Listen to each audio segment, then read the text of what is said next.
এলাম আবার ক্যামেরার সামনে। এইদিকে দেখতেই পাচ্ছ খাবার দাবার তৈরি করছি। দেখো হাতের অবস্থা। আসলে অনেক দিন পর আমরা ব্যাঙ্গালোর থেকে আজকে বাড়ি যাচ্ছি, তো তার জন্যই রান্না বান্না সমস্ত কিছু আর কি করে নিচ্ছি। ব্যাগ তো প্যাকিং হয়ে গেছে, অনেক রাতে ট্রেন। তো চলো টুকটুক করে কি করি না করি, কি খাবার বানাই, আর আমাদের আমরা কোথায় যাচ্ছি না যাচ্ছি সব তো বলেই দিয়েছি আগে। তো সব কিছুই আর কি ছোটো ছোটো ভিডিওর মাধ্যমে তোমাদের সাথে শেয়ার করব। প্লিজ ভিডিওটা কেউ স্কিপ করো না, পুরো ভিডিওটা দেখার অনুরোধ রইল। যদি ভিডিওর কোনো অংশ ভালো লেগে থাকে লাইক কমেন্ট এন্ড শেয়ার করে দিও। চলো তাহলে দেখতে থাকো। কম বেশি সকলেই জানো যে অনেক লুচি খেতে প্রচণ্ড ভালোবাসে। আর যেহেতু আমরা ট্রেনে ট্রাভেল করছি তো অনেক জিনিসপত্রই তো বানিয়ে নিয়ে যেতে হয়। তো এই দিকে সবজি কাটাকাটি করছি। তো আমাদের রাত্রে ওই 11:45 ট্রেন। তো তার জন্যই সন্ধ্যাবেলায় এদিকে লুচি ভেজে নিচ্ছি। আর আমার ছেলে একটু আলু ভাজা খেতে ভালোবাসে, তো ওর জন্য একটু ফ্রেঞ্চ ফ্রাই বানিয়ে নেব, তারপরে লিট্টি বানিয়ে নেব, একটা শুকনো সবজি বানিয়ে নেব। ভাতটা আর বানাবো না, যেহেতু বাড়ি থেকে আমি ভাত ডাল একদম খেয়েই যাব, তো ভাতটা নিয়ে যাব না। তো যাই হোক টুকটাক আর কি খাবার নিয়ে নিয়েছি, শুকনো মানে ফল, আবার শুকনো খাবারও আর কি অনেক কিছু নিয়ে নেওয়া হয়েছে। মানে ছেলের জন্য মাখানা, ছেলে যে সমস্ত জিনিস ভালোবাসে, হরলিক্স ভরে নিয়েছি, তারপরে বিস্কিট চকলেট এগুলো তো ভরে নিয়েছি টুকটুক করে, যাতে ট্রেনে কোনো অসুবিধা না হয়। তো যাই হোক যেহেতু রাত্রিতে ট্রেন, তো হাতে অনেকটা পরিমাণে সময় পেয়েছি, তাই টুকটুক করে রান্নাটা করে নিচ্ছি। আমি অনেক দিন হলো আর কি ভিডিও তোমাদের সাথে দিতে পারছি না, বা কারোর পরিবারে যেতেও পারছি না। বুঝতেই তো পারছো যে এক জায়গা থেকে এক জায়গায় এসেছি, তো টাইম পায় না একদমই বলতে গেলেই চলে। আর তার জন্যেই আর কি তোমাদের ভিডিও দেখা হয়ে ওঠে না, আর আমি নিজেরও আর কি ভিডিও দিয়ে উঠতে পারি না। তো যাই হোক এই ভিডিওটা অনেক দিন থেকে আর কি হয়েছিল, তো তার জন্যই ভাবলাম যে আজকে একটু এডিট করে তোমাদের সাথে আর কি শেয়ার করব। তো দেখতেই পাচ্ছ ওইদিকে লুচি টুচি ভাজছি, এইদিকে আর কি আমার বড়মশাই চলে এসছে ডিউটি থেকে, ও হাতে হাতে একটু করে আর কি সবজি কাটাকাটি করে দিচ্ছে। আসলে এখন আর বেশিক্ষণ দাঁড়িয়ে থাকতে পারি না। যাই হোক শরীরটা তো একদমই ভালো নেই, সকলেই তোমরা জানো। তো সেই কারণেই আর কি রান্নাঘরে থাকলে প্রচণ্ড অস্বস্তি হয় আর কি, মাথা ঘোরায় প্রচণ্ড।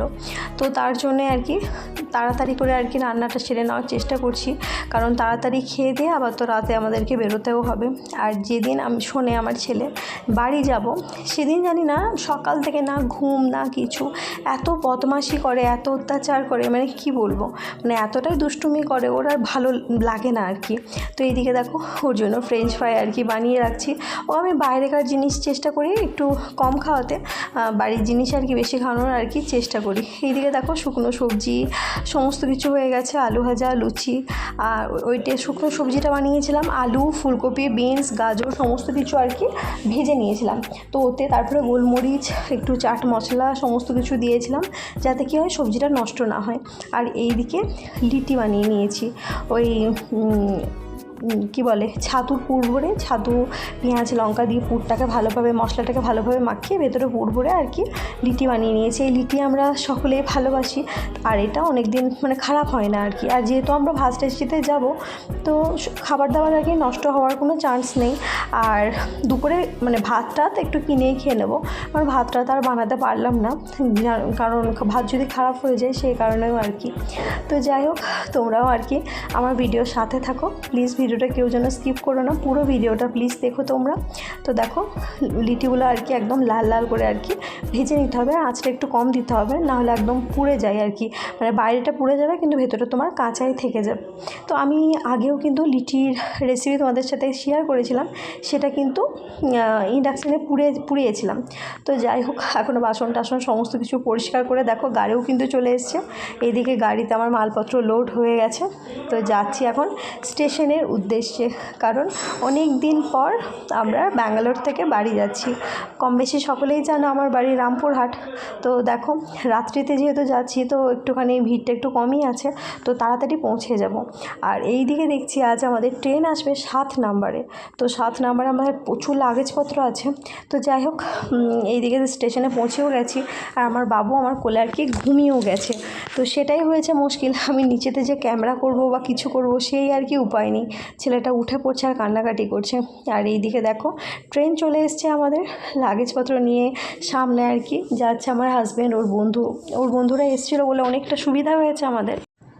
আমাদের ট্রেন ছিল ওই 11:45 নাগাদ। তো সময় মতোই চলে এসেছি, ট্রেনও পেয়ে গেছি, আমাদের ফার্স্ট এসিতেই কাটা হয়েছিল। তো যাই হোক, জানোই তো কম বেশি সকলে ব্যাঙ্গালোর থেকে টিকিট পাওয়া প্রচণ্ড পরিমাণে মুশকিল। তো যাই হোক, কোনোভাবে আর কি কনফার্ম হয়েছিল। তো এইদিকে দেখো, রাত্রিতে একদম সবাই, যেহেতু অনেকটা রাত তো সব শুয়ে পড়েছিল। আমরা কোচ পেয়েছিলাম, মানে কোপা পাইনি, যেটা 2 সিটের হয় সেটা পাইনি। যেটা রুমের ভেতরে 4 সিট থাকে আর কি, এই সাইডে দুটো ওই সাইডে দুটো, ওটাই পেয়েছিলাম। তো যাই হোক, ওনারাও যাবেন মালদা, তো বাঙালি পরিবারই ছিল। তো অনেক গল্প করতে করতে আর কি আমরা রাতটা তাড়াতাড়ি ঘুমিয়ে পড়েছিলাম। তারপরে ঘুম থেকে উঠেই যখন জানালার পর্দাটা চড়াই, এত সুন্দর মানে পাহাড় দেখে বেশ ভালো লাগলো। আসলে আমরা যে ট্রেনে যাচ্ছি এটা সামারের জন্য আর কি এই ট্রেনটা দেওয়া হয়েছে, কিছুদিন পর কিন্তু এই ট্রেনটা আর চলবে না। তো যাই হোক, আর সকালে আর কি ঘুম থেকে উঠেই আর কি বাবুর ওই বদমাইশি শুরু হয়ে গেছে। আর মেন হলো আমাদের ট্রেনটা না অন্য রুট দিয়ে যাচ্ছে, ওই 7-8টা স্টেশন দাঁড়াবেই না। মানে কালকে রাত 11:45-এ শুরু হয়েছে, আর আজকে দুপুর মানে দেখাচ্ছিল 1টা সময় আর কি ট্রেন দাঁড়াবে কোনো একটা স্টেশনে, কিন্তু না, সেই মানে 9.5 ঘন্টা লেট। তো যাই হোক, সন্ধ্যে 6টার সময় ট্রেনটা দাঁড়ানোর কথা, এখনও অবধি কোনো খাবার বা জল, যেহেতু এই ট্রেনটা স্পেশাল ট্রেন, তো মানে সামার ভ্যাকেশনের জন্য যেহেতু দেওয়া হয়েছে, তো ট্রেনের মধ্যে কোনো ক্যান্টিন ছিল না। তো খাবার, জল বা টুকিটাকি খাবার, যে মেন হলো ভাত, এই সমস্ত পাওয়া একদমই যাচ্ছিল না, যেহেতু ট্রেনটা কোনো স্টেশনে দাঁড়ায়নি। তো খাবারও উঠছিল না, তো একটু মুশকিলই হয়ে যাচ্ছিলো। খাবার অর্ডার করেও তো মিলবে না, যেহেতু স্টেশনে দাঁড়ায়নি। এই ট্রেনে যে ক্যান্টিন ফ্যাসিলিটি নেই সেটা আমার ঠিক জানা ছিল না, আর হাজব্যান্ডও আমায় বলেনি, তার জন্য আমি ভাতটা বানাইনি। তো আমার ছেলে একটু ভাত খেতে পছন্দ করে, আর ছোটো বাচ্চা তো, ওই দেখতেই পাচ্ছ মানে টুকটুক টুকটুক করছে আর কি। তো যাই হোক, কোনোভাবে আর কি মানে যে সমস্ত খাবার ছিল সে সমস্ত শুকনো খাবার আর কি দিয়ে ওকে চালিয়েছি। তো রাত্রিতে স্টেশনে দাঁড়ানোর পর তারপরে আর কি ওখানে অর্ডার করা হয়েছে, ওখান থেকে আর কি খাবার তুলে নেওয়া হবে। তো সব কিছু তো ক্যামেরা বন্দি করে উঠতে পারিনি, যেহেতু ছোটো বাচ্চা নিয়ে এসেছি, আর নিজের শরীরটাও ভালো ছিল না। তো যাই হোক, যেখানে 36 ঘন্টায় পৌঁছানোর কথা সেখানে 42 ঘন্টা লেগেছে পৌঁছাতে। দেখতেই পাচ্ছ রামপুরহাট পৌঁছে গেছি।